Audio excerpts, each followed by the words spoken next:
Ce que vous allez entendre est le témoignage réel d'un homme qui a frôlé la mort de si près, et qui en est revenu brisé, mais infiniment transformé.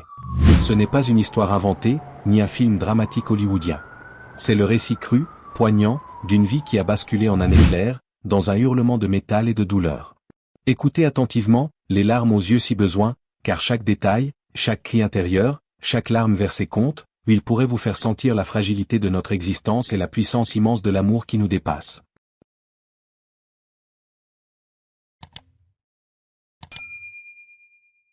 J'ai commencé à ressentir de moins en moins de douleur. Au début, ce fut subtil, un léger apaisement, comme si un voile de chaleur bienveillante s'étendait doucement sur ma poitrine dévastée, chassant peu à peu l'étau infernal qui broyait mon cœur et mes poumons. Puis cette sensation s'est intensifiée, irrésistiblement, comme si une main invisible, tendre et infiniment compatissante, tirait une couverture chaude, réconfortante, protectrice jusqu'à moi, enveloppant chaque nerf à vif, chaque os brisé. Je pouvais respirer un peu plus facilement, mes poumons ravagés se remplissaient lentement d'air malgré le sang qui m'étouffait, et j'ai senti mes yeux se fermer malgré moi, lourds de fatigue et de résignation. Je sombrais dans un inconscient étrange, terrifiant au début car je sentais la mort m'appeler, mais si rassurant ensuite, comme un retour enfin à la maison après une vie de combat. Je m'appelle Evan Mesham, et je suis né à Salt Lake City, dans l'Utah, au cœur des montagnes majestueuses des Rocheuses qui m'ont vu grandir. Mon enfance était heureuse, baignée d'amour pur et inconditionnel, bercée par les vastes paysages enneigés et les étés verdoyants qui sentaient la terre fraîche. Mes parents étaient des personnes aimantes et disciplinées, profondément ancrées dans des valeurs solides, et ils nous inculquaient, à ma sœur et à moi, le respect du travail, de la famille et de la communauté ou des leçons qui m'ont sauvé plus d'une fois. Chaque hiver, je déneigeais les allées pour tout le quartier, pelle en main dès l'aube, les mains gelées mais le cœur chaud de fierté. Chaque été, je participais aux travaux de jardinage, aux petites réparations domestiques, semant des légumes ou réparant des clôtures sous le soleil ardent, apprenant que la sueur et la persévérance forgent l'âme. Mais la vie n'est jamais un long fleuve tranquille, et les aléas économiques ont brisé notre équilibre, nous arrachant à nos racines. Les difficultés financières ont poussé mon père à tout recommencer ailleurs, en Californie du Sud, où les opportunités semblaient plus abondantes. Nous avons tout laissé derrière nous et acheté une petite station-service, un modeste établissement au bord d'une route animée, symbole de nos sacrifices. C'est là que j'ai commencé à travailler dès la sortie du lycée, jonglant entre les cours, les entraînements sportifs et les shifts nocturnes qui me laissaient épuisé mais déterminé. Les soirées étaient interminables, je terminais souvent à 22 heures, les mains noircies par l'huile, le dos courbé, après avoir réparé des moteurs, changé des pneus ou servi des clients pressés. Mais ces heures passées à observer les mécaniciens, à apprendre sur le tas au milieu des odeurs d'essence et de métal, m'ont donné une expérience inestimable, une force qui allait guider toute ma carrière et peut-être me sauver la vie. Grâce à cette base forgée dans l'effort, j'ai rapidement progressé, grimpant les échelons avec une détermination farouche. Mon premier poste officiel fut directeur national des ventes pour une entreprise fabriquant des accessoires automobiles, distribués dans des chaînes géantes comme Pep Boys, Walmart et Sears. J'ai voyagé à travers le pays, négociant des contrats sous pression, motivant des équipes. Par la suite, je suis devenu vice-président des opérations pour une société spécialisée dans les pièces pour voitures et camions lourds. Mon travail m'a conduit à déménager plusieurs fois de la côte ouest aux plaines du Midwest, et chaque déplacement, chaque arrachement, m'a appris à m'adapter, à comprendre de nouvelles cultures, à assumer davantage de responsabilités, tout en portant le poids de la famille sur mes épaules. Puis, un soir glacial dans les États des Rocheuses, ma vie a basculé dans l'horreur absolue. C'était le mois de mars, quand l'hiver s'accroche encore au sommet avec une cruauté impitoyable.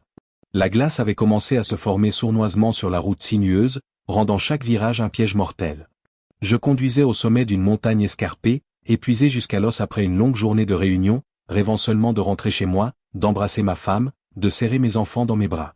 Les phares perçaient l'obscurité oppressante, et soudain, un cerf majestueux a surgi de nulle part, ses yeux brillants figés dans la lumière comme un présage funeste. J'ai tourné le volant instinctivement, le cœur explosant de panique, mais la voiture a glissé inexorablement sur la plaque de verglas traîtresse.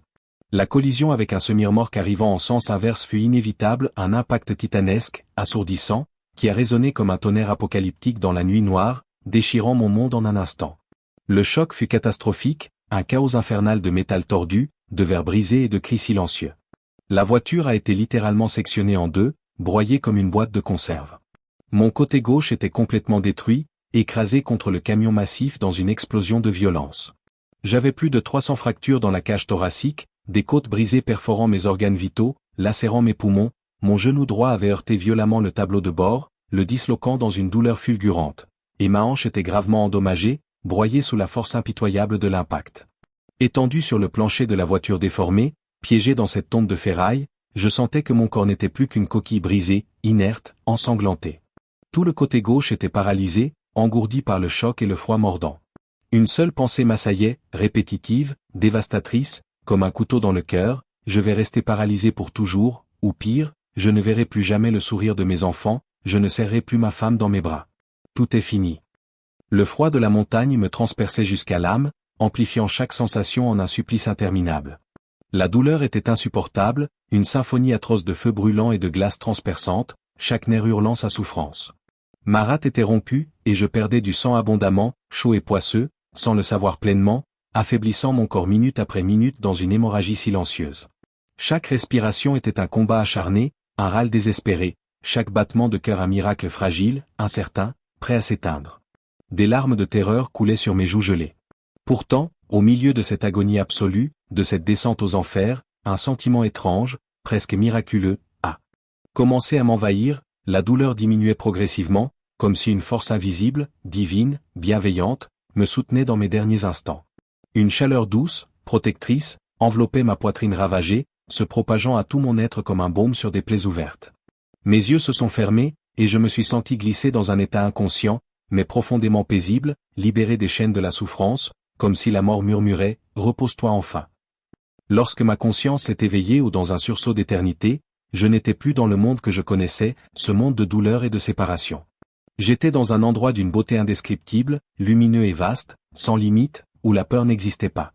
Le sol semblait recouvert d'un brouillard lumineux et doux, comme un tapis de nuages irisés baignés de lumière divine, et au-dessus de moi, la Voie lactée s'étendait à l'infini dans un ciel d'une pureté absolue, des milliards d'étoiles scintillant avec une intensité qui faisait pleurer l'âme de joie. L'univers entier respirait une harmonie parfaite, vaste, mystérieuse et profondément belle. Au loin, un groupe d'êtres lumineux, éthérés, rayonnant d'une lumière pure et bienveillante, m'appelait sans mots, avec une tendresse infinie. Il n'y avait pas de voix audible, mais une pensée claire, télépathique, irrésistible et emplie d'amour: viens. Rejoins-nous. Tu es chez toi. Je me suis approché d'eux sans effort, flottant dans une légèreté extatique, et instantanément, j'ai été submergé par un amour incommensurable, un océan d'amour pur qui noyait chaque blessure de l'âme. Cet amour n'était pas humain, ni même terrestre, il était absolu, inconditionnel, guérissant instantanément les cicatrices invisibles de toute une vie. Il enveloppait tout, transcendait tout, effaçant les peurs, les regrets, les solitudes accumulées. Des larmes de béatitude coulaient en moi. J'ai compris, dans un éclair d'éveil, que l'amour est la force fondamentale de l'univers, la vraie énergie créatrice qui anime chaque atome, chaque être, reliant tout dans une unité sacrée. Pendant ce moment suspendu hors du temps, j'ai vécu une revue de vie complète, déchirante et libératrice. Tous les instants de mon existence ont défilé, non pas en jugement froid, mais en compréhension profonde, baignée d'une compassion infinie. J'ai vu les joies partagées, les amours donnés, mais aussi les erreurs, les mots blessants, les occasions manquées où tout était pardonné, enveloppé dans cette lumière d'amour. Tous mes soucis humains ou le travail stressant, les dettes, les responsabilités écrasantes n'avaient soudain plus aucune importance, ridicules face à cette réalité éternelle. Une paix absolue m'envahissait, profonde, sereine, totale, et des sanglots de soulagement montaient en moi. La mort est simple, libératrice, un retour à la source. Vivre, avec ses épreuves, ses séparations et ses illusions, est le vrai défi, la véritable école de l'âme. Puis, brutalement, une pensée puissante, déchirante, m'a ramené à la réalité. Mes enfants, avec leurs rires innocents qui résonnaient encore dans mon cœur, ma femme, mon amour, mon pilier, dont le visage hantait mes souvenirs. L'amour pour eux, ancré profondément dans mon être humain, m'a rappelé que ma mission sur Terre n'était pas terminée. Pas encore? Ai-je murmuré intérieurement, le cœur serré. Et soudain, comme un élastique qui se détend violemment, j'ai été propulsé à une vitesse terrifiante dans mon corps brisé. La douleur, la glace mordante, la peur viscérale, la solitude absolue, tout est revenu instantanément, avec une intensité décuplée, me arrachant un hurlement primal, déchirant, qui a résonné dans la nuit comme un cri d'agonie pure. J'ai hurlé jusqu'à m'en déchirer la gorge, des larmes de souffrance inondant mon visage. Les secours étaient enfin là, des anges en uniforme, des silhouettes héroïques utilisant des pinces hydrauliques pour découper la carcasse de la voiture et me libérer de cet enfer. Chaque mouvement était un calvaire infernal, chaque seconde une éternité de tourments, mais je vivais contre toute attente, contre toute logique. Transporté d'urgence en hélicoptère, les sirènes hurlant dans la nuit, vers l'hôpital le plus proche, les médecins m'ont donné seulement 3% de chance de survie. Mon corps était un champ de ruines, hémorragies internes torrentielles, fractures multiples, traumatismes graves qui auraient dû m'achever. J'ai lutté dans le coma, entre vie et mort, pendant que ma famille priait, pleurait, espérait. Mais grâce à une équipe médicale exceptionnelle ou des chirurgiens dévoués qui ont combattu des heures au bloc, des infirmiers infatigables qui n'ont jamais abandonné, j'ai survécu. Des mois de rééducation intensive ont suivi. Apprendre à marcher à nouveau sur des jambes tremblantes, supporter la douleur chronique qui me rongeait nuit et jour, reconstruire ma vie physique et émotionnelle, une larme à la fois. Cette survie miraculeuse a marqué le début d'une transformation radicale, profonde, irréversible d'une renaissance dans les larmes et la gratitude. Après cette expérience, ma vision du monde a été bouleversée jusqu'au plus profond de mon âme. J'ai commencé à méditer quotidiennement, cherchant cette paix intérieure dans le silence, souvent les yeux rougis de larmes. J'ai étudié différentes religions et philosophies avec une soif insatiable, du bouddhisme à la spiritualité native américaine, en passant par les textes sacrés chrétiens, découvrant des vérités communes qui m'ont fait sangloter de reconnaissance.